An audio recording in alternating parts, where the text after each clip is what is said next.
Nakakadismaya itong ginagawa ni Senator Amy Marcos na ito na sinisira niya hindi si BBM kundi sinisira niya yung buong pangalan ng mga Marcoses. Napakatagal ng panahon, more than 30 years, no? 36 years na niyuyurakan, sinisipa, dinadaganan, tinatadyakan ang kanilang pangalan sa paninira. Na ngayon na ang mga Pilipino ay nagising sa katotohanan na lahat ng paninira ay isinantabi nila at kanilang ibinoto si Pangulong Bongbong Marcos para maituwid ang kasaysayan at upang gumanda ang takbo ng Pilipinas at makabawi tayo sa lahat ng mga pangyayaring mga lumugmok sa ating bansa. Ngayon ay sinisira niya. Sinasabi pa niya na nag-drug user daw si BBM at kaya pinakasalan ni Lisay upang maging matuwid ang kanyang buhay. Napakalaking kalokohan yan.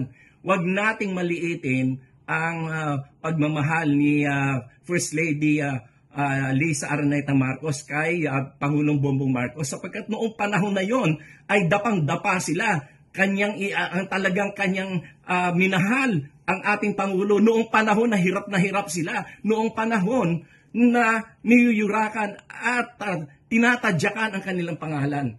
At noong panahon na yon ay wala sa posisyon si Pangulong Bongbong Marcos. Noong pinakasalan siya, nilalait pa niya, panlalait pa yung ginagawa ni Senator Amy Marcos. Nasaan naman ang kanyang utak? Sana napunta ang utak mo, Amy? Kaibigan kita pero hindi ganyan dapat ang ginagawa mo. Sinisira mo yung pangalan ng buong pamilya nyo. Bakit?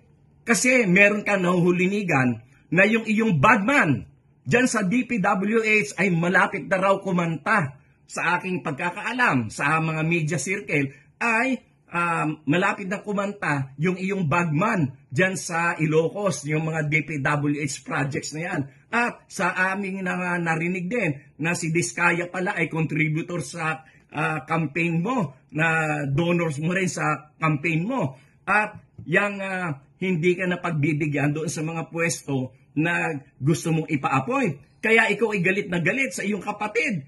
Pero kung galit ka sa kapatid mo, dapat ay yan ay ipaglihim nyo lang sa inyong pamilya. Huwag mo idamay ang mga Pilipino, huwag mo idamay ang Pilipinas. Ngayon maninira ka, magdi-destabilize ka ng gobyerno. Sino pinapahirapan mo? Ang mga Pilipino. Yan ba ang dapat mong gawin? Dapat mo bang sirain ang ating bansa? Mag-isip-isip ka, Amy. Nasaan ang utak mo?